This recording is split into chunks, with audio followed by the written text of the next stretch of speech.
Hola Quinto, ¿cómo les va? Espero que bien.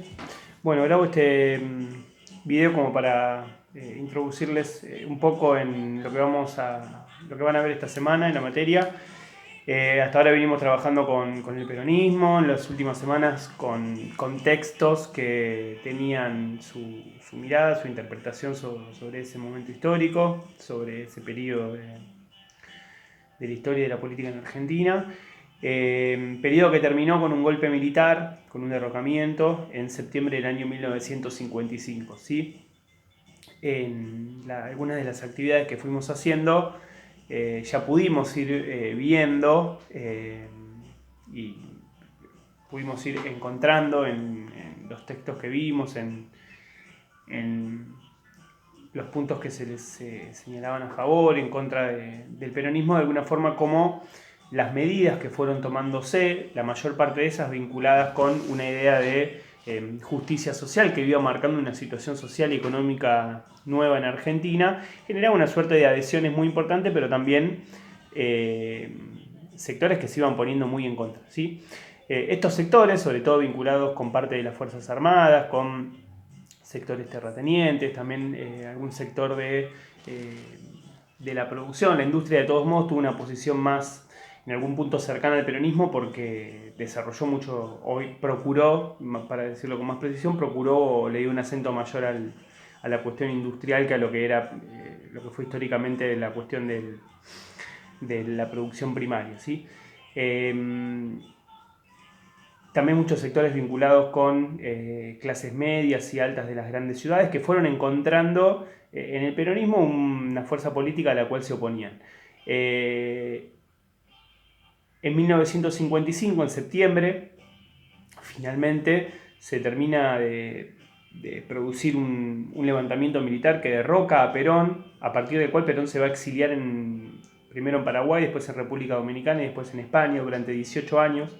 Va a ser el tiempo que va a permanecer fuera del país. Pero antes de ese golpe de septiembre del año 55, que se autodenominó Revolución Libertadora, en junio del 55, 16 de junio de 1955, se produjo lo que se conoce como los bombardeos de Plaza de Mayo. ¿Qué pasó ese día? Un grupo de eh, sectores de las Fuerzas Armadas que se oponían a Perón. Esto en la película parecía, ¿sí? Ya se estaba gestando dentro de las Fuerzas Armadas todo un sector, sobre todo vinculado con la Marina y con la Fuerza Aérea, que se lo quería sacar de encima Perón.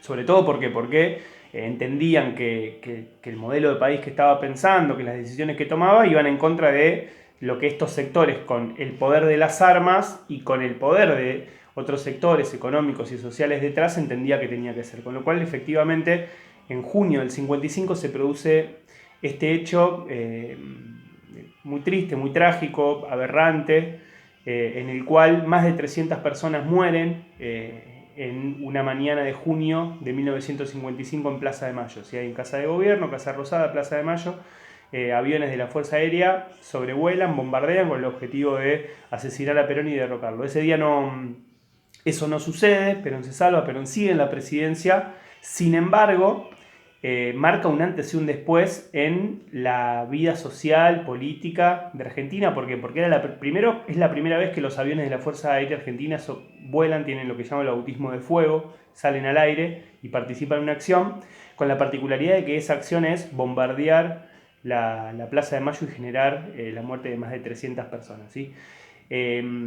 También marca un antes y un después porque imagínense que la tensión, la confrontación política va adquiriendo una dimensión cada vez más notoria e importante. ¿Sí?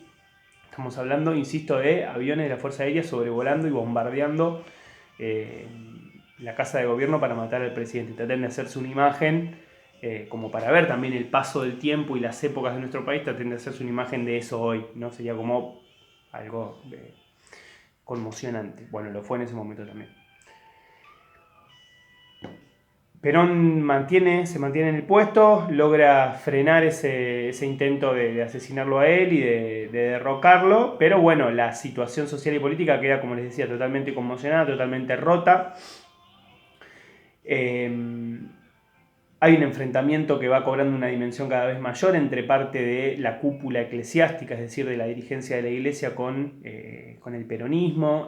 Estos, si se quiere, estos bombardeos de alguna forma están muy vinculados con una celebración religiosa que había sido unos días antes y en la cual participan, muchas de las personas que participan expresan a su vez de la participación en la procesión su oposición al gobierno de Perón, piden su destitución, con lo cual queda muy vinculada una cuestión y la otra. De hecho, dentro de lo que fueron esos bombardeos, muchos de los aviones sobre su panza, es decir, sobre lo que se ve desde abajo, tenían inscripciones de carácter religioso, con lo cual queda esa cuestión ahí como vinculada con lo que pasó esa tarde. Inclusive en la noche posterior a eso se produce el incendio de algunas iglesias en el centro de la ciudad de Buenos Aires. Todas cuestiones estas que en un video que les voy a proponer analizar están presentes, ¿sí? Me interesa detenerme en este hecho porque primero por la dimensión que tiene en sí misma, como les decía, es un hecho de una magnitud muy importante. Seguramente cuando vean el video que les propuse y cuando se metan en tema les va a resultar impactante eso que sucedió en ese momento de Argentina, y además porque va a abrir algo clave que acá sí me detengo y es importante empezar a ver: la participación muy fuerte de las Fuerzas Armadas en la vida política. ¿Sí? Este es un dato clave para empezar a entender lo que viene, ¿sí? En los años, la última parte de los 50, los 70 los 60 y sobre todo los 70, cuando se produzca la última dictadura cívico-militar, ¿sí? 1976. Todo ese periodo que va de 1955, que ya había empezado en 1930 con el derrocamiento, si se acuerdan, al principio lo vimos, el derrocamiento de Irigoyen, ese golpe militar, que había tenido un nuevo golpe militar en 1943 que le ponía fin a eso que se llamó la década infame. Golpe del cual surge la figura de Perón, que después va a ser electo presidente, que va a ejercer la presidencia con elecciones, con las discusiones que había acerca del carácter o no democrático de su gobierno, pero que había llegado por elecciones, que renueva su mandato por elecciones y que es derrocado en 1955 cuando estaba más o menos promediando el segundo mandato. A partir de ese momento, desde 1955 y hasta 1983, cuando finaliza la última dictadura, el vínculo y la participación de las Fuerzas Armadas respecto de la política va a ser, si se quiere, la característica más importante que tenga la Argentina. Vinculado con eso, o como consecuencia de eso, va a ser el momento en el cual la violencia política en Argentina va a tener una dimensión como no la había tenido antes y como no la volvió a tener y como probablemente, ojalá, nunca la vuelva a tener. Eso es un poco el mapa de situación en el que estamos. Yo les voy a proponer trabajar con un video que se elaboró en la Universidad de Quilmes, que me parece que es un interesante material como para que entremos en tema acerca de lo que sucedió y que también podamos hacer el ejercicio de analizar cómo se compone esa producción que vamos a leer, el hecho de los testimonios que aparecen, qué nos quieren decir y ese tipo de cuestiones, ¿sí?